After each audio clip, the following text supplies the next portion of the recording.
games na pinapanalo. But then again, dito sa series na to, lahat ng nag-red side nanalo. So may sumpa Ang blue side. Ang blue side or may blessing ang red side. Makikita na natin yung magagamit nga ba si Harith. Kasi, ayun na, binan yung Eve. Hindi, sila mismo. Oo. Oo, nga, no. Baka kasi gamitin din against them. Kasi may Jusin sila first pick. Oh. So, kukuhanin na nilang agad ngayon. So, parang ano na to, Juicin or kaya Louie. Feeling ko Oo. magiging laban na yan ng dalawang heroes na yan. Ito na yung, yung binabagay sa Keys to Victory, yung mga new drafting pattern eh. Yep. Para sa magkabilang side. Again, open yung Suyu. Well, yung Phobos, tatanggalin na nila yan. Na-excite ako. Akala ko Kalma mo, open na yung kalma mo. Matilda. Nagulat ako eh. Ako din eh. Akala ko kasi na-open na, hindi binan sa red side eh. Jusin, ayun na nga. Eh, Sino eto yung na. Jusin? Ito yung ginagamit ni Batak na Batak din si Few. Oo. Sa hero na to. Pero na time na yun, parang partner ng Minotaur. Hindi na Nauna namin sila masyadong dyan. nakikita sa Mentor. Ayan. Ganda ng sagot. Oo nga naman. Oo. Bakit mo lalaroin yung Jusin Nolan exchange? Pwede naman kumuha sila ng Ling at Gatot Kacha. Oo, Even though ganda. Gatot, no, parang medyo hirap. Kung isipin mo, medyo hirap siya laban sa Jusin. But I think ang gagawin ng Blacklist International dito is ilalagay nila yung Gatot sa XP. There's a good chance that they do that, pero pwede pa rin naman sa kamay to ni Perks. Grabe, alam mo, ito yung siguro regular season pa lang napapansin na natin. Kyle TZ, siya yung klase ng player na kahit isang hero nang ipagamit mo sa kanya buong serye, okay lang. Oo. Nagkakaroon ng time na Julian lang yung ginagamit Pero niya. gana pa rin eh. And well, to be fair, halos lahat ng jungler eh, kasi Fredin. Oo, dati, Freddy Akay. Oo. Biglang Fredin, akay. Fredin, back siya. Parang gano'n. Oh, okay. So makakakita tayo na Angeling Angeling. para din sa ating game. And hindi lang siya actually sa Ling lang eh. Depende din, mali mo sa Gatot. Oo. Gusto sa may XP lane, bahala na lang Pwede. kung sinong mas kailangan ng Ng puso. ng heart guard, Ng pagmamahal. ng, oo. Ng pagmamahal. pagbabantay sa Oo. puso. Ang tanong dito, anong role? Kasi pwedeng mage, Post four, pwedeng post post 5 din. Ginagawa din to ni Ogwen, hindi lang si Pew. Yung nag-Angela dito. Hindi lang si Haji. Si Perks pwede rin kasi mag-Angela. Tingin ko para malimitahan yung pagiging post 4 ng post 5 ng Angela, pwede na silang mag-ban ng Harith para lang wala ng isa pang primary source of damage na magic base. Kasi pag nagkaganon, parang any lane, pwede na talagang Correct. ng Angela, mahirap yun. Kaso ang problem, ang danger doon, kapag binan nila yung Alice, baka mag-force pick Angela itong Blacklist International. Kasi wala na yung Alice. Kumbaga Lunox na lang yung pwedeng sagot dito ng Falcons AP Bren. Have we seen Super Marco Lunox? Ayan, hindi na natin makikita. Never mind. Sorry. Kasi ang mangyayari dito, dahil sa Harith Lunox yan or ban, Alice? pag hindi tinanggal ng Falcons AP Bren yung Alice, mag-Harith yung Blacklist Harith, Alice na International. lang Pag di naman nila pinansin, choose one. Isa na lang, either one of the two. I think though, a good response will probably be to open both para may Kasi makuha either way, kang lugi isa. sila eh. Yun nga, kasi may Angela. Or pag ang... Oh, Alice. Alice. Harith. Oo. Alice So pick up mag-aalis ata. Nag-Esmeralda bigla. Why not? Doon ka mabibigla. Pwede. parang actually pwede pa din siya at this point eh, since meron naman silang Angela, parang dadaanan lang din. Tinanggal ni Harith, no? Tinanggal nila Harith, ban. yun yung last ban. So Alice pick is incoming for Blacklist. Pero feeling ko kailangan din nila another hero with crowd control kasi Yeah. mahirap pag very Gatot reliant lang. sila with the Tempest din. Tsaka yung Gatot nga.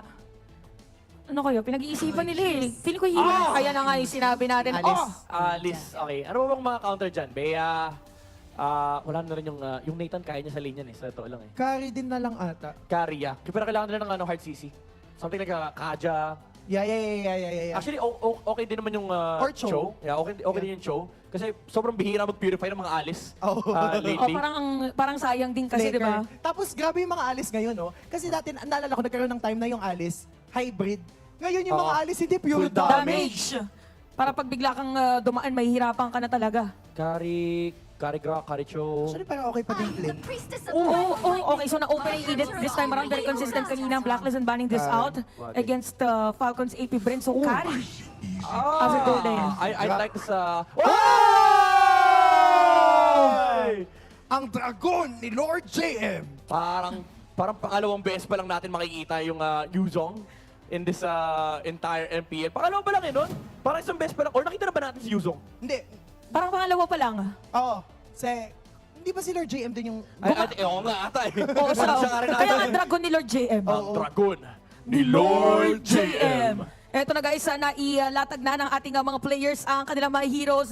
Now's the time para alamin kung sino nga ba talaga ang mananatiling mas malakas para sa ating dalawang kupunan. Is it gonna be Falcons AP Bren or Blacklist International? Malalaman natin yung sagot dito sa ating next game. Ano nga ba talaga ang magiging early, mid at late game? Head us to the land of dawn. Casters, pasok! The final match for the upper bracket semifinals. There can only be one na mananatili sa upper bracket. Ang isa naman ay lalaglag muna sa lower bracket. Pero sino nga ba sa Falcons AP Bren? Ang Blacklist International yon. May madaling ruta, may mamahirap na ruta at aalamin natin kung ano nga ba ang kahantungan ng laban na ito. Again, game number 5, Falcons AP Bren versus Blacklist International. Grabe yung action. 4 na games na nating nakikita itong dalawang kupunan na to. Hanggang ngayon ay may mga bago pa rin sila ipinapakita. No? Mga bagong balik, pati ang Dragon ni Lord JM ay nandito na nga sa MPL Philippines.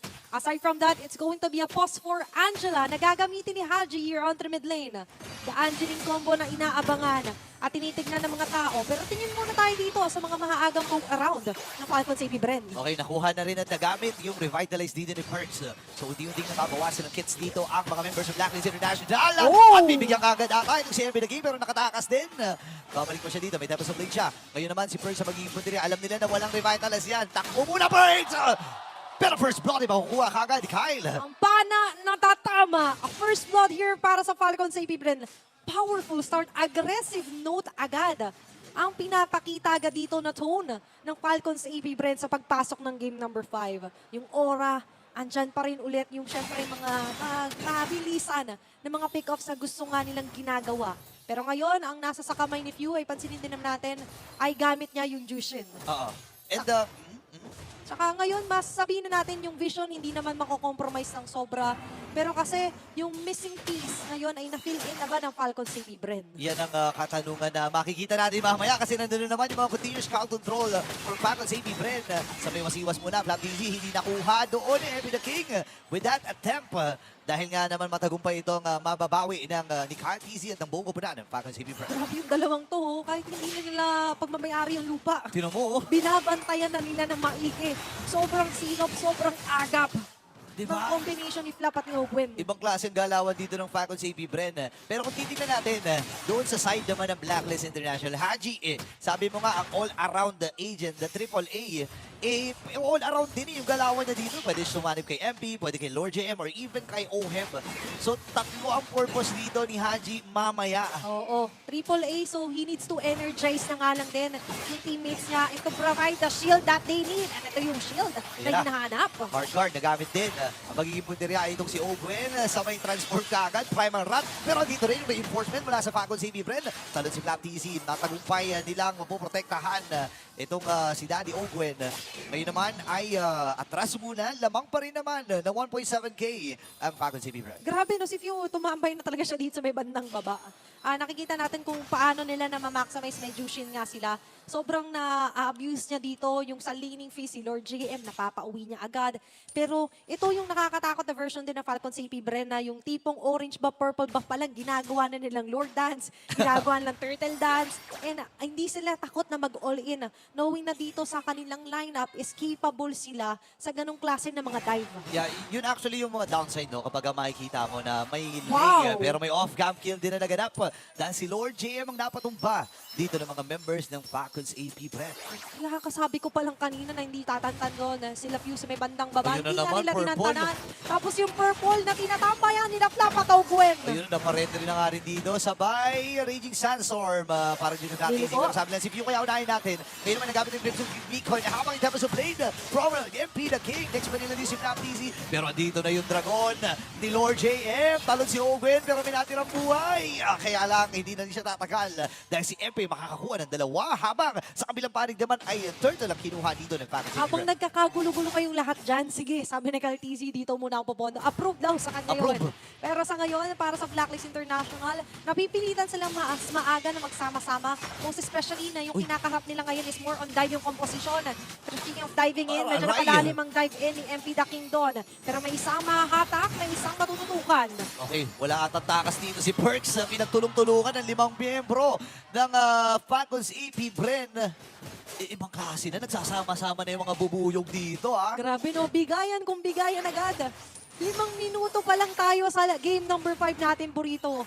Pero yung 5 minutong yun, enough na agad for Falcon CP Bren na makapag-establish ng 2.7k gold lead here para sa kanila, which equates to somewhat magandang advantage agad kay Kyle TZ.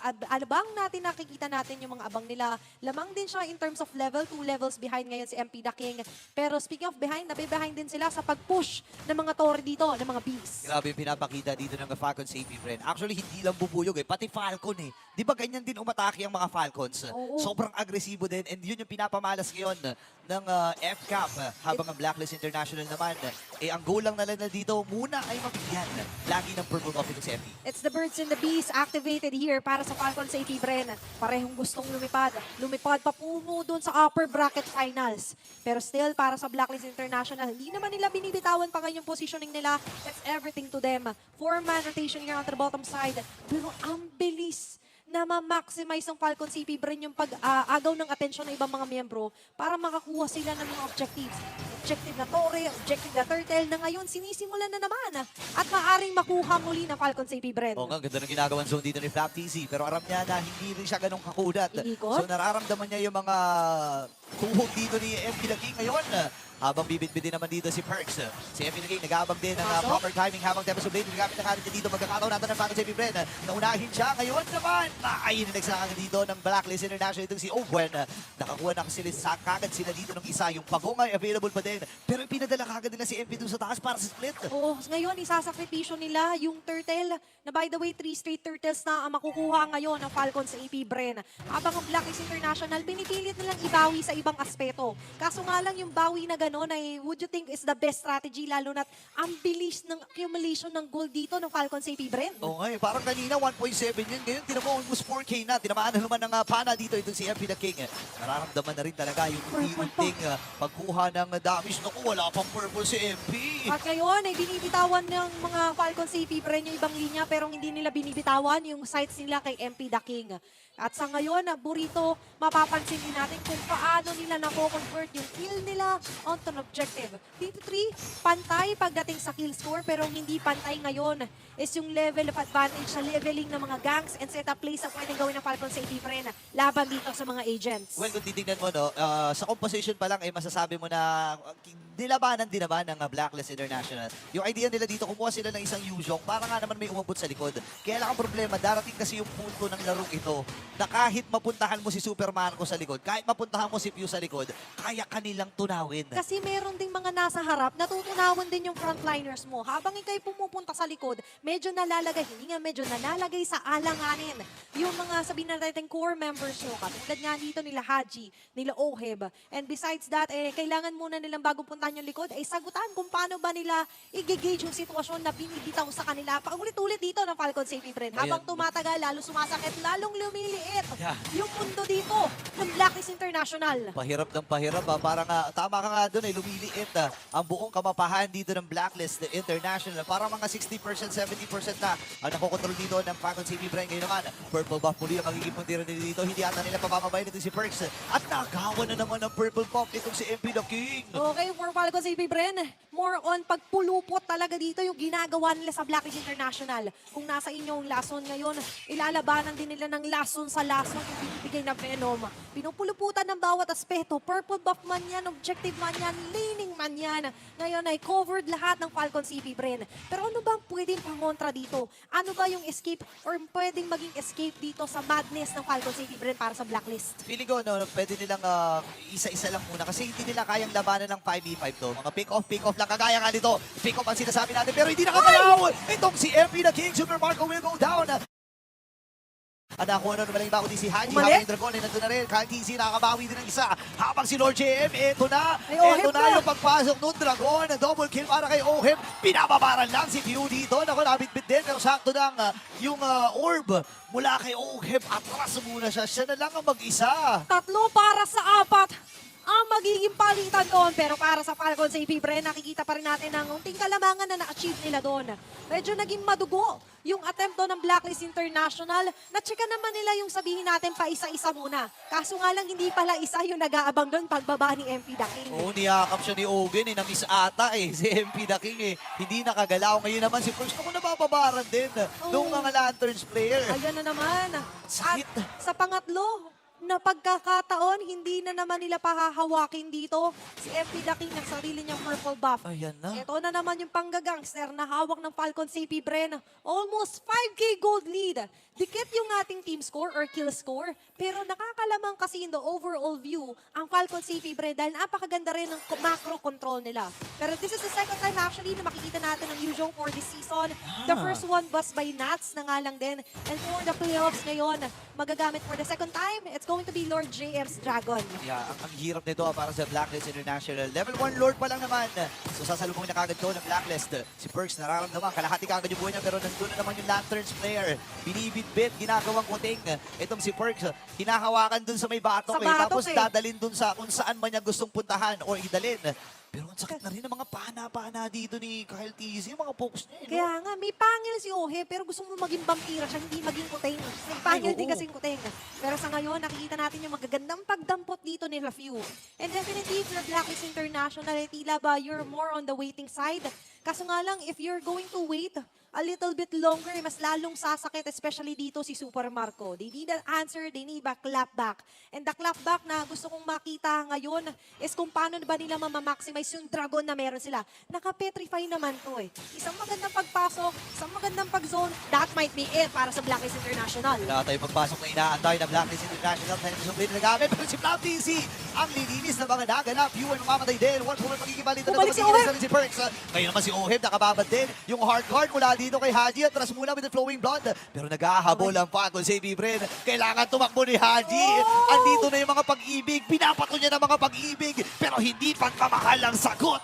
Dahil si Kyle TZ godlike na. I gotta go my own way muna sila dalawa doon ni Oheb Pero ang importante ngayon para sa Blacklist International, nakakasuntok sila pabalik. Kaso nga lang yung counter punch nila is nasasagutan din ng Falcons AP Bren. Hindi lang isa kundi tatlo yung napitas doon sa sitwasyon na yon. Nakakita na tayo ng magandang petrified jump here para kay Lord JM. Naipasa na nga yung heart guard para dito kay Ohoy. Pero nasan yung something na more on DPS? Asan yung damage din na mai-inflict nila? Aside from what Oheb can do. Yun yung hinahanap natin kasi mabilis ding natutunaw si FP The King. Yun nga Tsaka naka-ready din kasi ang Falcons AP Bren dito. Darating kasi yung punto na mahirap ng pigilan itong si Oheb. And alam natin yun, bilang Alice na sobrang ganda dito sa patch natin ngayon. Kumuha sila ng pangkontra. Sige, makunat pala yan. Di kuha tayo ng carry na pwedeng tumunaw sa Shredder, frontline na Shredder. Di ba tinatawag nga na Ultimate Shredder yan? Tsaka, nung una nga tank shredder. Pero kasi kung sa tank ka na shred niya, what more Lahat kung na, hindi no? ka overall tank, diba? The ultimate shredder here para kay Super Marco. Ang isa sa key na nakikita natin kung bakit nga ba nangangaray ang mga miyembro dito ng Blacklist International. Kailangan pa rin nila maghanap. They have to recode kung ano nga ba yung pinaplano nila. Kasi sa ngayon ay hindi binibitawan ng Falcons AP Bren yung Lord Dragon. Hindi naman mananakaw to. Nila MP The King. Yeah, magandang, for me, magandang decision pa rin para sa Blacklist International. Hindi na ilaban yung Lord na yon. Remember, ng game number 4, ito rin yung nangyari. Pero ayaw talaga nila bigyan ng pagkakataon itong si MP The King. Pero finally, nakuha niya muli yung kanyang purple buff. Mapapa-inhale, exhale na siya. Sabi niya, guys, it's my turn. Mapapatype na yan sa all. My third. Oo, pero turn na nga ba talaga ngayon ng Blacklist International to turn the tides into their favor? Kasi sa ngayon, ang Blacklist ay medyo kailangan munang dumepensa. Almost 6K gold lead para sa Falcons AP Bren. May Lord na kasama at ngayon nakaangat din ang bawat linya dito sa mapa at pumapabor para sa Beast. Ang mahirap dito yung clear wave na sunod-sunod kasi kailangan mong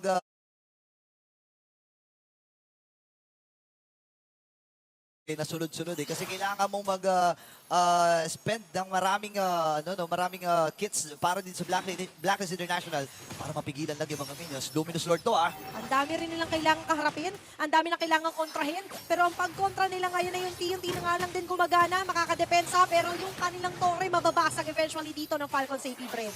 Hindi naman naglalalim dito ang mga Beast, pero Wala. sila yata ang medyo mapapalalim sa kanilang depensa. Okay, go pa rin. Laban pa rin dito ang Blacklist International. Ang Falcons Falcons AP Bren naman ay re-respeto muna kung sino yung nagamit na. Ubi naghahanap na ng pagkakataon kung sino ba ang kanyang Inaabang? mabibitawan dito ng kanyang Dragon? mga stuns. Habang si MP Nakingin pumasok na dito sa member ng likuran. Tapos sa play nagamit niya. Nakakapatras muna dito si MP. Pero magiging kabayarawan ng iba kundi si Lord JM. Ngayon naman, ang magiging next sa target nila dito. Walang iba kundi si Ohim. Meron siya ibang dito at napagamit nila ng Winter Crown. Itong si Ohim. Kailangan niya matras. Winter Crown talaga sa dito ni Flam Dizzy at Kyle. Dizzy makakuha ng kill. Tatlo na ang tutumba sa kanila. Dalawa na lang ang natitira. May mga minions pa sila sa gitna. Buhay pa rin dito ang Falcons AP Bren. Kumakatok at kumpleto ang mga minion wave. Tuloy-tuloy na nga ba ang paghakbang? At ito na ang magiging kasagutan. Ang Falcons AP Bren ay hahakbang sa Upper Bracket Finals. Mananatili sa upper bracket ang Falcons AP Bren as they secure that win laban sa Blacklist.